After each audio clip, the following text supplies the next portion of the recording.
big speech from Ayodhya today as he has inaugurated all the means for transport to the city of Lord Ram, and Prime Minister Modi there, of course, making an appeal to people to join in on the celebrations on the 22nd of January. He's making a very wise point there, saying that you must join in by celebrating from your homes, and of course after the 22nd of January you must visit Ayodhya as well. It won't be possible for all of us to be in Ayodhya that day. However, once the inauguration ceremonies and celebrations are over, then of course Ayodhya is expected to become one of the largest tourist destinations in the world. With me, Group Captain V.N. Jha and Gautam Mukherjee on the broadcast as well. Group Captain Jha, you've been listening patiently, sir, to what the Prime Minister's had to say. I'd like to begin by asking you, what really has stood out to you from this speech and the appeal that has been made by the Prime Minister today? Devika, compliment to the entire nation today that Ayodhya is gaining its lost glory. Today, every Indian's head will be high up in the spiritual skies, because basically all Indians are the human who have born out onto this land of Lord Rama, Lord Krishna, Lord Buddha. And Lord Rama has got the semblance of Bhagavan Vishnu. And that is what incarnation he was there. So when we had lost this land of Ayodhya in the to the people who had come from outside to attack us, they have done all sorts of defame, destruction on our land. Today, when Lord Rama's temple of Ayodhya is getting built, it is not only the temple, it is the entire aura around Lord Rama's temple that we Indians, we Hindus, we have got such a vast, such a beautiful, such a praisable past, which was the glory there that is being retained to us today. But be careful. When Rama's temple is coming up there, there is another Ravana also which is coming up there. Today in our land, we have got a Ravana of 26 heads, जिसमें चोर हैं, जिसमें ठग हैं, जिसमें घोटालेबाज हैं, जिसमें फिरौतीबाज हैं, जिसमें रेडिकल्स हैं, जिसमें जिहादिस्ट हैं, ये सारे सिर के रावण भी आज हमारी धरती पे पैदा हो रहा है, बढ़ रहा है. तो we all have to be very careful in retaining what we have got, what PM Modi has been able to give us in a very short time. The lost glory is being retained for the Hinduism today here in India. We must protect it, and all of us must be a party to it to ensure that no Ravana of today or no other person who can do any harm to us today is able to even scratch this moments or the monuments of glory that we have got today. So I compliment PM Modi to have inaugurated the Ayodhya Dham station, in which the lakhs and lakhs of people will be coming today from all sections of life, not only from India but from all over the world. Today we have got international airport, the beauty of which was, it attracts anyone today. So today that international airport will be capable of hosting everyone, not only the Hindus, people of all walks of life, as you have self-reported earlier, that Indonesia place, it has, and Thailand, that has got places in the name of Ayodhya in some different dialect. So such was the glory of Ayodhya in those ancient period. Now it is being restored to its lost glory. Compliments to the entire nation, compliments to all Indians, and compliments to all Hindus and believers of the entire humanity, which is the basic principle of Lord Rama's approach. That humanity, he is the ideal person, कहते हैं ना पुरुषोत्तम, the best, the exemplary among the human That is what he was, and that is what PM Modi has restored, is going to restore to us on 22nd of January, towards which these are the another milestones which are being created: international, very high standard of railway station, international airport, international status of the bus stand, the beautification of the entire town, bringing up the infrastructure for the hotels and the tourism sector. Entire new things are coming up there, and it opens the gateway for entire development of not only Ayodhya, not only UP, entire India. I compliment PM Modi, I compliment entire all 140 crores of Indian towards this. Devika. Right, absolutely. Group Captain Jha, I will come back to you. Gautam Mukherjee, bringing you into the conversation as well. I'd like to understand from you also, what is it that has stood out most to you as far as Prime Minister's speech from Ayodhya is concerned? Because this is literally him, along with the BJP and the rest of the party members, really setting the sort of, the narrative and the pace around Ram Mandir, around the grand inauguration on the 22nd of January.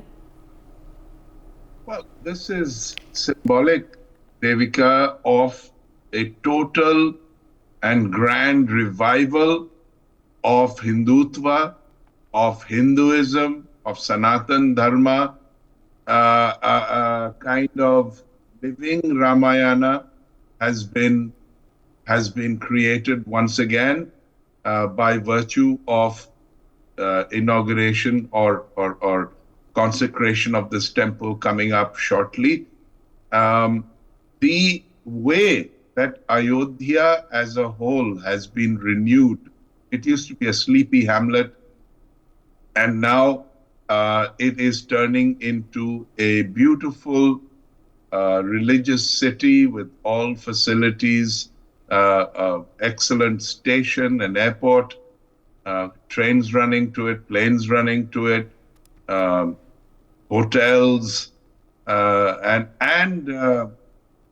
I believe this is going to be, I mean, in terms of the BJP itself, this inauguration coming up is, like a story in itself. BJP practically didn't exist with 2 seats in parliament before the Rath Yatra, and gradually they came to power, once under Mr. Bajpayee, and again with full majority under Modi in 2014, for the first time achieved in 30 years, repeated in 2019, and in all likelihood going to be repeated in 2024. So for BJP, this is, intrinsically woven into its revival and into its prominence today.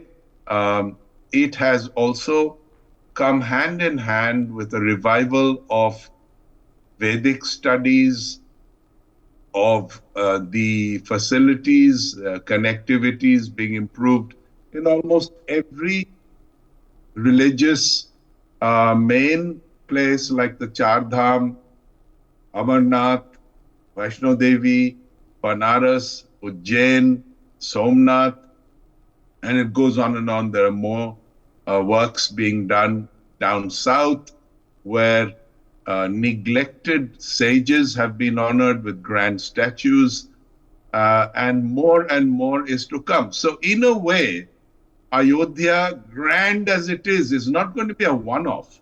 You're going to see similar things in Mathura, which again is a neglected, sort of disjointed place currently. But while all the legalities are sorted out, we can expect a great resurgence in Mathura, the birthplace of Lord Krishna. More and more in Banaras, certainly the force of tourism, religious tourism, pilgrimage tourism all over the country, fueled mainly by Indians, both in country as well as from the diaspora, is formidable. I was reading that the number of people who came and lived in and participated in Banaras over the last year are 20 times as many as went to Goa. So that is just a small sampler of the kind of fervor as well as commerce this is going to generate. In terms of how the Prime Minister in particular has approached the whole thing, he's most reverential.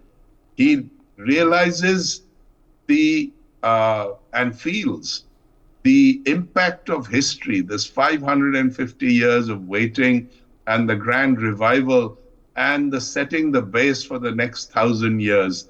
These are very epic proportions to the entire saga.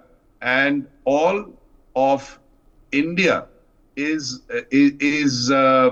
participating in this with all the media coverage as well as all the expectations finally coming to fruition. Devika. Right, absolutely. And Group Captain Jha, just on a lighter note, sir, one of course wants to understand from you, now that all the railway stations and the airports and everything has been inaugurated, when exactly are you planning, sir, your visit to Ayodhya? Well, I will go perhaps sometime in 24, well after the crowds have dissipated, because I think while the Prime Minister said don't come on the 22nd of Jan, there will be hordes and hordes coming throughout the year. And once those have mitigated a bit, that's when I'll go. Okay. Group Captain Jha, same question to you, Yes. sir. Yeah.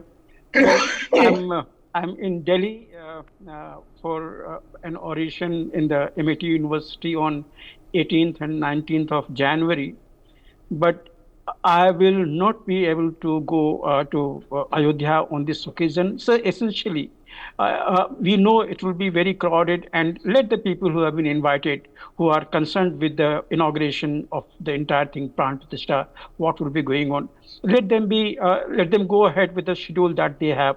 And of course, I'm now becoming old. I feel I'm becoming more and more elderly. Joints not obeying our order, the body not following the norms. But surely, myself and my wife, we are trying sometime later this year, maybe before the summer comes. We will be visiting there. But Devika, just a couple of things that I would like to mention to you.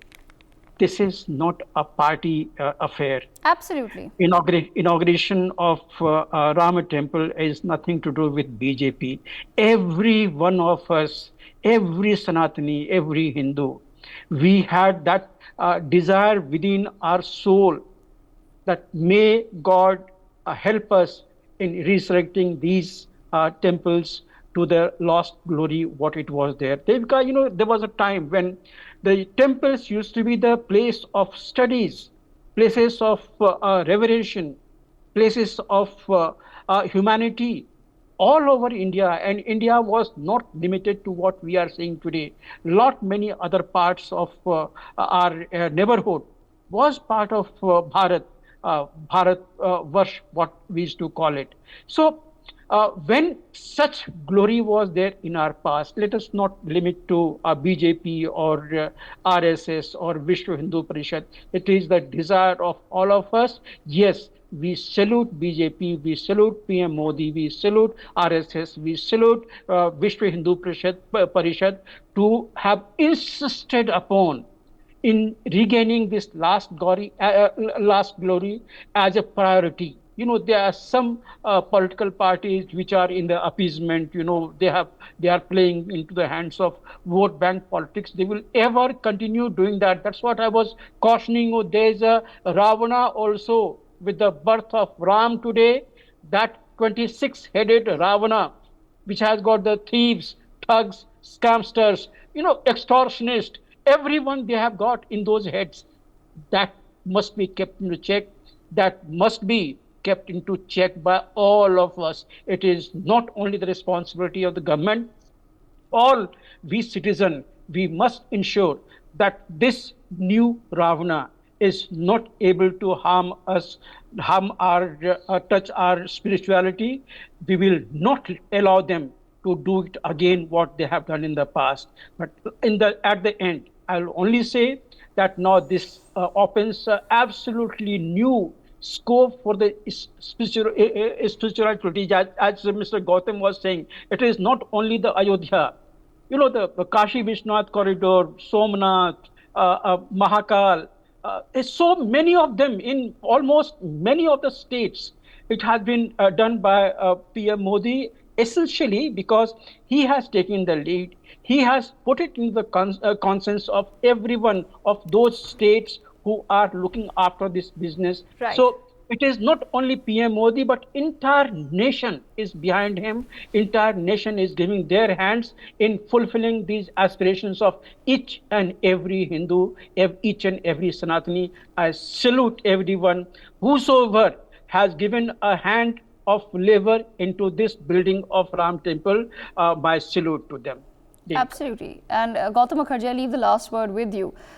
Quite interestingly, even in Ayodhya, and rightly so, the Prime Minister there speaking about how he's once again talking about the Ujjwala Yojana. He's once again talking about the Nivas Yojana, where crores of people have got their homes. We saw that before making his way for the speech, the Prime Minister ended up visiting one of the beneficiaries of the Awas Yojana as well.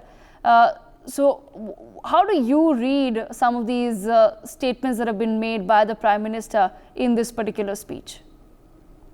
Well, this is election season, all right, Devika. So there will be an element of accomplishments woven in, which are of a practical nature and of immense benefit to ordinary people, alongside the glory that is projected in Ayodhya by virtue of a total transformation, a new town of Ayodhya being built on 1,400 acres, the old town being spruced up beyond recognition. And with all this, it is expected by all and sundry, some in a happy way, some in a resentful way, that it will impact the next elections. It can't be helped. At the same time, it has been a long time coming, and in purely mystic terms, the fact that it has come because of the deep faith of certain people. There was a 90-year-old plus lawyer that spent his whole life fighting this case, and he finally won. In Mathura, you've got a family of Jain lawyers. They are at it, and they're also working on Vishwanath in Banaras, and this is, if you like, a mystic calling. Certain agents are put on the job. So you've got several levels at which to view something like this. One is the pure revival of Sanatana Dharma that it represents. Second, the way that it has been brought about through thick and thin, against all odds, and how this is again proceeding in other birthplaces such as Mathura. At an economic level, many things are being accomplished by this development. It isn't just a vainglorious vanity effort. If they're putting in, let us say, 100 rupees, they're certain to earn 10,000 rupees out of it. Right, absolutely. I thank both of our panelists for joining us to take us through their views and thoughts on what's happening in Ayodhya today. But we will continue our coverage through the course of the day. Come back to NewsX between 6 to 7 p.m. because we will be taking you to the ground where all the action is happening today.